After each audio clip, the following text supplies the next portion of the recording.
નમસ્કાર, આપ જોઈ રહ્યા છો નેશન પ્લસ ન્યૂઝ. હું છું આપની સાથે હેતલ ભગત. દેડિયાપાડાના આપના ધારાસભ્ય ચૈતર વસાવા જિલ્લા પોલીસ અધિક્ષકને રજૂઆત કરવા રાજપીપળા પ્રવેશતા ચૈતર વસાવાને પોલીસે અટકાવ્યા છે. દેડિયાપાડાના આપના ધારાસભ્ય ચૈતર વસાવાએ નર્મદા પોલીસ સામે ગંભીર આક્ષેપો સાથે રાજપીપળા ખાતે આજે જિલ્લા પોલીસ અધિક્ષકને રજૂઆત કરવા રાજપીપળા પ્રવેશ કરતા ચૈતર વસાવાને પોલીસે અટકાવ્યા હતા. વડિયા જગત નાકા પાસે પોલીસે ચૈતર વસાવાને રસાલા સાથે અટકાવતા પોલીસ સાથે ઘર્ષણના વરવા દ્રશ્યો સર્જ્યા હતા.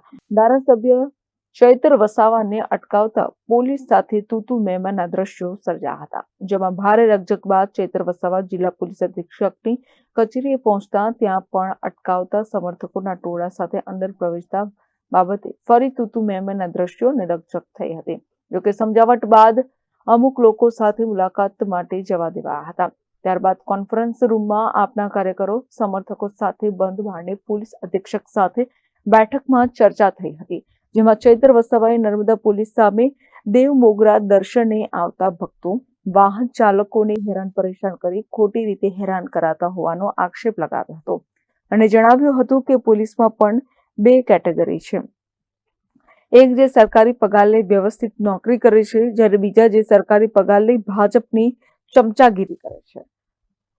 તમારે પકડવા હોય તો બુટલેગરોને પકડો, ગરીબ બાઇક સવારોને કેમ પકડો છો અને ગરીબ માણસોને ખોટી રીતે કેમ હેરાન કરો છો? ચૈતર વસાવાએ ઉમરવાના લોકોએ ગેરકાયદેસર માટી ખનન કરતી 4 ટ્રકો પોલીસને સોંપી છતાં પોલીસે કેમ છોડી દીધી એવો સવાલ કર્યો હતો. ઉપરાંત નર્મદા જિલ્લામાં બેફામ ખુલ્લેઆમ દારૂ જુગારના અડ્ડાઓ ચાલે છે, રેતી માફિયાઓ બેફામ રીતે ખનન કરે છે, તેની સામે પગલાં લેવા પણ રજૂઆત કરી હતી.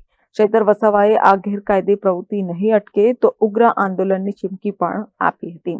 જોકે જિલ્લા પોલીસ વડાએ મીડિયા સમક્ષ પોલીસ સામેના ખોટા આક્ષેપો હોય નકાર્યા હતા અને જણાવ્યું હતું કે નર્મદા જિલ્લામાં ગયા વર્ષે 20,124માં વર્ષના 90% ફેટલ અકસ્માતો થયા હતા, જેમાં ડેડિયાપાડા સાગબારાના 50% ફેટલ અકસ્માતો નોંધાયા છે, જેને ધ્યાનમાં રાખીને નર્મદા પોલીસે ટ્રાફિકના નિયમોનુસાર પાલન કરવા માટે લોકોમાં ટ્રાફિક અંગે જાગૃતતા આવે અને અકસ્માતો ન થાય એ માટે હેલ્મેટ પહેરી હોય, સીટ બેલ્ટ ના પહેરી હોય, ડ્રિંક કરીને ડ્રાઇવિંગ કરતા હોય, આ બધાની સામે કાયદાકીય કલમ અનુસાર કામગીરી કરવામાં આવશે. ખોટી રીતે પોલીસ કોઈને હેરાન કરતી નથી. કોઈ પણ સાચી રજૂઆત હશે તો કાર્યવાહી થશે, એમ પ્રશાંત સુંબે પોલીસ અધિક્ષક નર્મદાએ જણાવ્યું હતું. આજે અમે પોલીસ અધિક્ષક શ્રી નર્મદા ખાતે એસપી સાહેબને રજૂઆત કરવા માટે આવ્યા છે.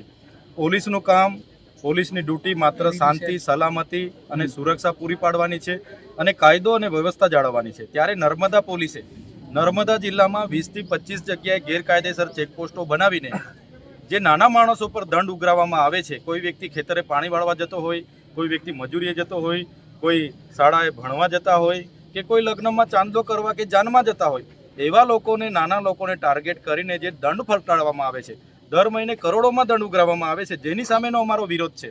ત્યારે અમે એસપી શ્રીને રજૂઆત કરી છે, આ અટકવું જોઈએ. હા, તમે હેલ્મેટવાળા પર ડ્રાઈવ કરો, તમે દારૂવાળા પર ડ્રાઈવ કરો, એમાં અમારો પણ સહકાર રહેશે. પણ જે રીતે નર્મદામાં બુટલેગરો બેફામ બન્યા છે, દારૂના ઠેકાઓ ચાલે છે, અહીંયા આંકડા જુગારના ધંધાઓ ચાલે છે, અહીંયા રેતીના માફિયા બેફામ બન્યા છે, માટીના માફિયાઓ. 3 દિવસ પહેલાં ઉમરવાના લોકોએ 4 ટ્રક એક પોકલેન પોલીસને સોંપી કે ગેરકાયદેસર માટી ખનન થાય છે અને પોલીસે રાત્રે રાત છોડી દીધી. એટલા માટે એ લોકો પર પણ કાર્યવાહી થાય અને નર્મદાની જનતા આજે પોલીસથી ડરે છે, એટલે ડરાવવાનું છોડીને પોલીસને સલામતી પૂરી પાડવાનું કામ પોલીસ કરે, એ રજૂઆત અમે એસપી સાહેબને કરી છે. ખાસ બંધ બારણે બેઠક કરવામાં આવી, શું ચર્ચાઓ? અમે અંદર બેઠા, અમે કીધું મીડિયાને પણ સાથે લો, પણ પોલીસ અધિક્ષકે કીધું કે મીડિયાને અમે બાઇટ આપી દઈશું. ત્યારે એસપી સાહેબ જો દેવ મોગરા ખાતે આવનારા દર્શનાર્થીઓને હેરાન પરેશાન કરવામાં આવે છે એમના પોલીસ દ્વારા, એ રજૂઆતો ગુજરાત, મહારાષ્ટ્ર અને મધ્યપ્રદેશના લોકોની પણ અમને મળી છે. જે અટકાવવામાં નહીં આવે તો દેવ મોગરા યામોગી માતાને બચાવવા માટે અને ત્યાં આવનારા દર્શનાર્થીઓને બચાવવા માટે આવનારા દિવસોમાં મોટું આંદોલન કરવું પડશે. તો અમે કરીશું. દેવ મોગરા ખાતે પણ અમારે પદયાત્રાઓ કરવી પડશે, કરીશું. પણ હવે પોલીસની હેરાનગતિ અમે ચલાવવાના નથી. શું આશ્વાસન મળ્યું? એસપી સાહેબે કીધું છે કે અમે આ બધું નોંધ કરી છે, અમે સૂચના આપીએ છીએ, પણ ફરી જો આવી રીતના જ હેરાનગતિ અને કરોડોના દંડ અને તોડો કરવામાં આવે છે, જો ચાલતું રહેશે તો મજબૂરન અમને આજે તો અમે આવ્યા છે 1500-2000 લોકો, પણ મજબૂરન અમને હજારોની સંખ્યામાં મોટું આંદોલનનું આહવાન કરવું પડશે અને અમે એ કરીશું જો આમાં સુધારો નહીં થાય તો. આશ્વાસન પર કેટલો વિશ્વાસ તમને? જી, સાહેબે આશ્વાસન આપ્યું છે, કેટલો વિશ્વાસ? પોલીસ અધિક્ષક છે, એમની પોલીસ જે કૃત્ય કરે છે એમને અમે ધ્યાન દોર્યું છે. બુટલેગરો પર ડ્રાઈવ કરો તે કરતા નથી, આંકડા જુગાર પર ડ્રાઈવ નથી કરતા. અહીંયા ભૂમાફિયા, જમીન માફિયાઓ સાથે મળીને સોદાઓ કરે છે પોલીસ. જમીનોના જે વિવાદો થાય એમાં બેસીને એનો રસ્તો કાઢી આપે છે પોલીસ. પોલીસનું કામ એ થોડું છે. સલામતી આપો, સુરક્ષા આપો અને જનતાનો વિશ્વાસ જીતો, તો જ જનતાનો વિશ્વાસ જીતાશે. પણ અહીં તો 60% પ્રજા પોલીસથી ડરે છે. આવો ડર ઊભો કર્યો છે, જેની સામે આવનારા દિવસોમાં જો સુધારો ન થાય નર્મદા પોલીસ સામે, તો અમે ઉગ્ર આંદોલન કરીશું. એ આંદોલન આવનારા દિવસોમાં કાં તો દેવ મોગરા કરીશું, કાં તો સ્ટેચ્યુ ઓફ યુનિટી પર અમારે કરવા મજબૂર થશું. સાહેબ, બીજી વાત છે કે તમે એક આક્ષેપ કર્યો કે કેટલાક પોલીસ અધિકારીઓ કરોડ રૂપિયા બનાવે છે, તેના નામ આપ. પોલીસ બે પ્રકારની હોય છે. એક પોલીસ ઈમાનદાર અને પોતાની જવાબદારી નિષ્ઠાપૂર્વક કામ કરે છે, પણ અમુક 20% લોકો એવા છે પોલીસમાં, પગાર સરકારનો લે છે અને જમીનોના દલાલો સાથે બેસીને એનું રસ્તો કાઢી આપે, લીજોનું કામ અટકેલું હોય તે કરી આપે, માટી ખોદાવાનું કામ કરે, બુટલેગરો સાથે સેક્શન બાંધે.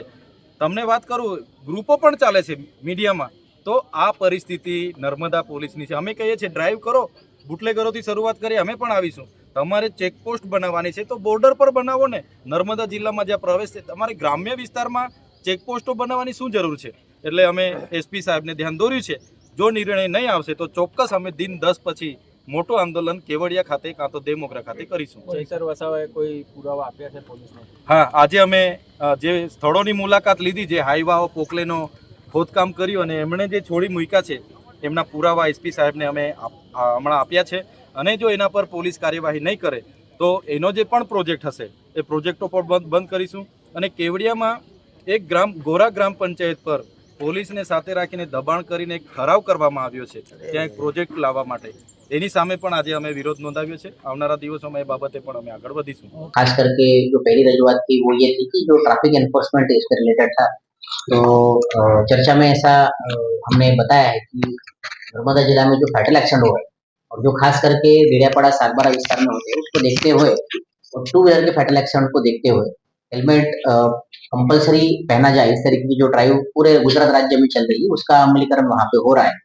और आने वाले समय में हम इसी तरीके से कि ये फैटलिटी एक्सीडेंट कम हो, इस तरीके से ये ड्राइव को मॉनिटर करेंगे. इसमें ये भी किया जाएगा कि अलग अलग जगह पे एनफोर्समेंट हो ताकि लोगों को परेशानी ना हो. और एनफोर्समेंट करते समय पुलिस की तरफ से हमें जो गुजरात गवर्नमेंट ने और पुलिस ने बॉडी ऑन कैमरा दिए गए हैं, उन बॉडी ऑन कैमरा का भी यूज होगा. ये रजूआत की गई. इसके अलावा भी जो बाकी कुछ रजूआतें उनकी थी जो पुलिस लगत की है और कुछ पुलिस के अलावा बाकी डिपार्टमेंट की है, तो वो रजूआतें उनके पास से ली गई है और आने वाले समय में उसके ऊपर कार्रवाई की जाए. सर, जो उन्होंने कुछ आक्षेप भी किया है कि बुटलेगरों को नहीं पकड़ते. जब मेरे सामने रजूआतें हुई उस समय पे इस तरीके के आक्षेप नहीं हुए, लेकिन हमने उनको बता दिया है कि अगर उनके पास भी कोई इन्फॉर्मेशन है वो हमको दे. नर्मदा जिला में पिछले 3 साल में हर साल 20% प्रोहिबिशन के केसेस का इंक्रीज है और जो लिकर भी पकड़ी गई है वो भी ज़्यादा है. हर दारू के रिलेटेड जो प्रवृत्ति है उसको रोकने के लिए पुलिस की तरफ से पूरा प्रयास किया जा रहा है. और मेरी आपके माध्यम से सबको ये विनती भी है, अगर आपके पास भी कोई इन्फॉर्मेशन है तो आप हमें दीजिए, उसके ऊपर कार्रवाई हो. सर, उमरवा जोशी में जो गाड़ियां पकड़ी गई उसका भी कुछ एविडेंस उन्होंने एविडेंस दिया दिया है. यही मैंने बताया कि उमरवा जोशी गांव में जो तालाब में से मिट्टी निकालने का विषय है वो ज़्यादातर माइनिंग डिपार्टमेंट रिलेटेड है. उन्होंने कुछ उसमें रजूआतें हमारे पास की हुई है, तो उसके हिसाब से जो पुलिस लगत के मुद्दे हैं वो हम चेक कर लेंगे और जो पुलिस के अलावा बाकी डिपार्टमेंट के हैं तो वो उस डिपार्टमेंट के साथ संकलन करके अगर वे इलीगल है तो उसके ऊपर कार्रवाई की जाए. सर, उन्होंने जो आक्षेप किया वाकई में वो सच है कि कुछ बातें ही है?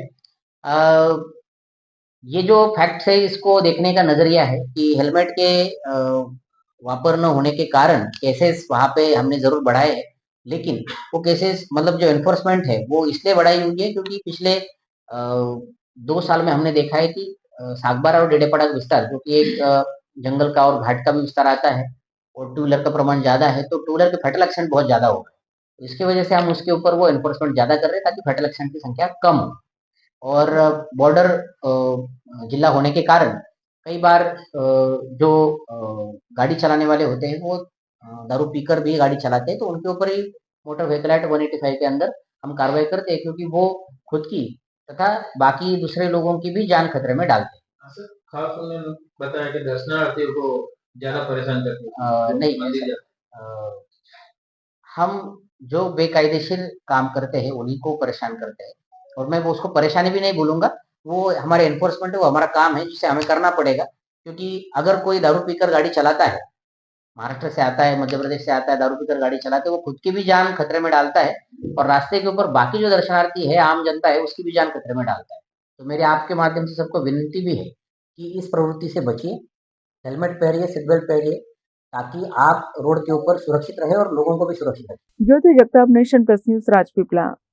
સમાચારોના સતત અપડેટ મેળવવા માટે અમારી નેશન પ્લસ ન્યૂઝની યુટ્યુબ ચેનલને સબસ્ક્રાઇબ કરો, બેલ આઇકન દબાવો અને જોડાયેલા રહો ફેસબુક, ઇન્સ્ટાગ્રામ અને ટ્વિટર પર।